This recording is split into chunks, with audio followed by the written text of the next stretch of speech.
After an agonizing 3-year wait, The Empire Strikes Back finally hit theaters. With a new movie came new alien worlds, and the first character we see is Luke Skywalker. Naturally, Kenner gave us our third Luke figure. But what made this figure stand out, and what did not? Hi, I'm Alex, and welcome back to Star Wars Relics. For the first time, an entire group of figures was named after a planet, or more accurately, a battle. Today, we're diving into the first of the Hoth figures. So the big question is, just how close did Kenner get? We first spot Luke from high up above, a type of shot that simply wasn't possible in Star Wars. He's riding his Tauntaun across the snowfields when he notices a meteorite crashing nearby. As he reports it in, the Tauntaun senses danger. Before Luke can react, a wampa surprises him, knocking him unconscious and dragging him back to his lair. When Luke comes to, he's hanging upside down with his lightsaber just out of reach. Using the Force, he pulls the saber into his hand, just as the wampa realizes its future meal is making a move. Luke frees himself, cuts off the creature's arm, and escapes into a raging snowstorm. Exhausted and freezing, he eventually collapses, only to be visited by the Force ghost of Obi-Wan Kenobi, urging him to travel to Dagobah and train under Yoda. Moments later, Han finds Luke in the storm and saves his life. On a side note, the idea of stuffing Luke into a Tauntaun is a definite no-no. In sub-zero conditions, getting wet is the worst thing that can happen to you. Moisture against your skin will drop your body temperature fast, and it can be the end of you. The movie moment is iconic, but in real Arctic survival, it's game over. The following morning, Luke and Han are rescued. Once again, what an entrance. Today, with CGI, this would be one seamless, continuous shot. But back then, the crew pulled it off using 3 different Tauntaun builds, each at a different scale. Honestly, if you took away the computers from modern filmmakers, I'm not sure they could pull something this good off anymore. Luke's entire ordeal serves as a narrative purpose. His disappearance buys the Empire enough time to pinpoint the rebels' location, and his suffering pushes him into the delirious state where Obi-Wan can reach him. That vision sets Luke on the path to Dagobah and to the next phase of his Jedi training. The Luke Skywalker Hoth Battle Gear figure made its debut on the 41 back card and later appeared on both the Return of the Jedi and trilogo cards. The image used is about as good as Kenner could manage. Even though it's not actually taken from The Empire Strikes Back, it's a photo of Luke riding his Tauntaun that was flipped. We can tell because the head wrap is reversed, the rank insignia is missing, and the earpiece switches sides. By flipping the image, Kenner captured a pose that better matched what we see on screen, and honestly, I can't imagine a stronger option they could have picked. That said, the placement of the nameplate forced the designers to slide the photo downward, and the Tauntaun's head ends up tucked behind the figure's bubble. They were so close to having an incredible card front, but the layout just squeezed it a little too much. When you research this figure, you'll also see it listed as Luke Skywalker Hoth Gear, and this is where things get interesting. The figure was actually first released as part of the Rebel Command Setter set, alongside Sensor Scope R2-D2 and General Veers. Surprisingly, these figures still came individually carded, sealed using a process called skin wrapping. The bubble covers only the front of the card, and the card back is completely blank, with small slits across the surface for the card. And unlike the main line, the name on these cards clearly reads Luke Skywalker Hoth Gear. The skin wrap versions are incredibly rare. I've never seen one in person, and realistically, I don't expect to. With Hoth Luke, we get our second painted face. And as usual, Kenner took a big swing. When the sculptors were given strong reference material, they always tried to pack in as much detail as possible. And this figure is a perfect example of that effort. We get the full face covering, the communicator earpiece on the left side, and instead of the goggles sitting on his head, they're sculpted hanging around his neck. The artist who tackled this Luke went all in on texture and realism. The hood and face wrap are incredibly detailed. Every puff and fold is sculpted. Look closely at the face and you can see how much work went into it. A dimple on the chin, the divot under the nose, defined cheekbones, even subtle laugh lines, and the nostrils. That's next level detail, especially when you compare it to the original Star Wars line. Unfortunately, because the costume was cast in white plastic, the face had to be painted, and that's where things stumble. These figures started as a single color test shots that the factory used to create the molds, so the sculpt itself was doing the heavy lifting, but the paint application just doesn't support it. The eyes, which worked perfectly fine on earlier figures, suddenly look off here. The sculpt is strong, but the paint really lets it down.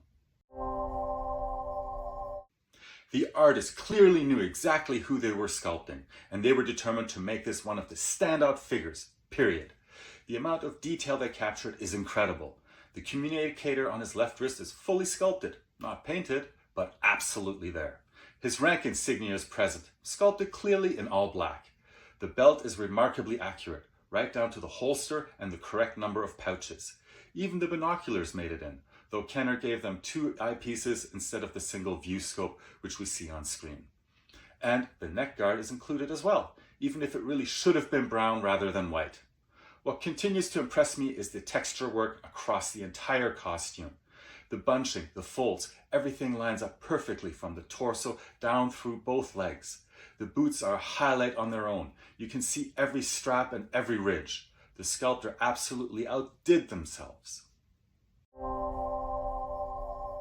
Liberties were definitely taken. On screen, Luke only ever uses his lightsaber in this sequence. Yet the figure comes with a Hoth blaster rifle. I'm not entirely sure what happened here, but we do know Kenner started work long before the film's release, which meant they were operating in a fog of incomplete information. Mixing up a blaster pistol and a blaster rifle would have been understandable. Leaving out the lightsaber entirely feels like an unforced error. That said, the rifle they did include has one great touch, the strap. You can sling it over his shoulder, which works beautifully when he's posed riding his Tauntaun. But the blaster rifle's grip is huge, oversized to the point of being impractical. It could have been perfect, but Kenner had other ideas. The arm sculpt is excellent, a natural bend, generally pointing the weapon where Luke is looking. That's where it ends though. The blaster rifle itself has a massive grip, far too large for the figure's hand grip. You could use hot water to gently expand the hand to fit the rifle, but most of us just held it by the enormous trigger guard. The result? A very loose grip that could send the blaster pointing at the sky or who knows where. You know what does fit really well in the hand? That's right, a lightsaber. This figure has a better grip on the lightsaber than the Bespin Luke, where this lightsaber is actually from. He has such an amazing grip on the lightsaber that he can knock other figures over with it. Is there a chance he was supposed to get a lightsaber, but someone at Kenner screwed up and gave him a blaster instead? Sure, why not? It's the era of staples and paper clips. Anything could have happened. Most definitely one of the very best features of this figure is its stance. Kenner had finally solved the old problem of uneven front and back halves by making the back half the entire bottom, resulting in a naturally flat, balanced figure. The pose is terrific, giving Luke a sense of movement and realism absent from the original Star Wars line. His feet are angled slightly outward and his weight appears shifted onto his left leg, making him look natural rather than stiff. For our second career, my wife and I started Fresh Solutions Therapy, an online therapy practice where we believe that therapy doesn't have to suck. We have a team of cutting-edge therapists that we trust with our own friends and family. These days, our team spends a lot of time helping clients conquer their anxiety. If you're not doing the things you want to, if something is holding you back, you should really reach out to our team. They know how to help you be the person you want to be. If this sounds like you, check us out at freshsolutionstherapy.ca and schedule a free 15-minute consultation with a therapist that resonates the most with you. I know they can help you. When you look at this figure, it's immediately clear how far Kenner had come since the original Star Wars line. So many aspects are exceptional. The texture and detail are striking, but for me, it's the stance that really stands out.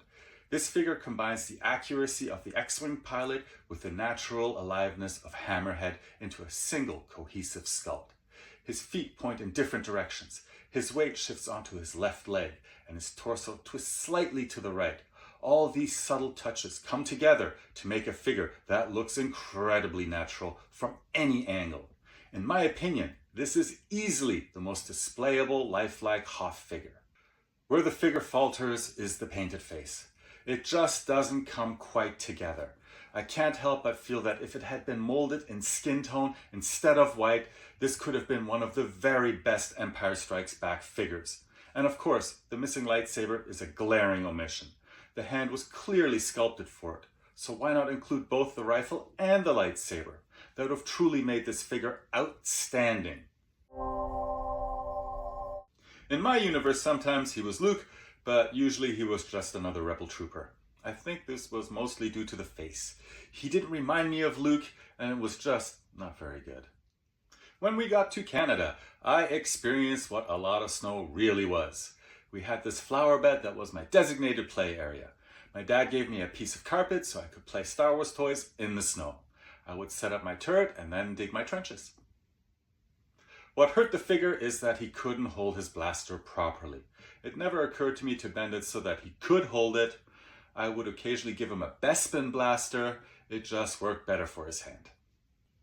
It's great to be doing figure reviews again. What did you think of this figure? Were you able to get him to hold his blaster properly, or did you replace the blaster rifle with a lightsaber? I want to hear all about it in the comments. Thank you to all that subscribe, and especially to those that take the time to comment, whether it's positive or negative. I post a thumbnail to each video 24 hours in advance on the Star Wars Relics Facebook page. If you know your Star Wars, you already know who's next. Until then, take care.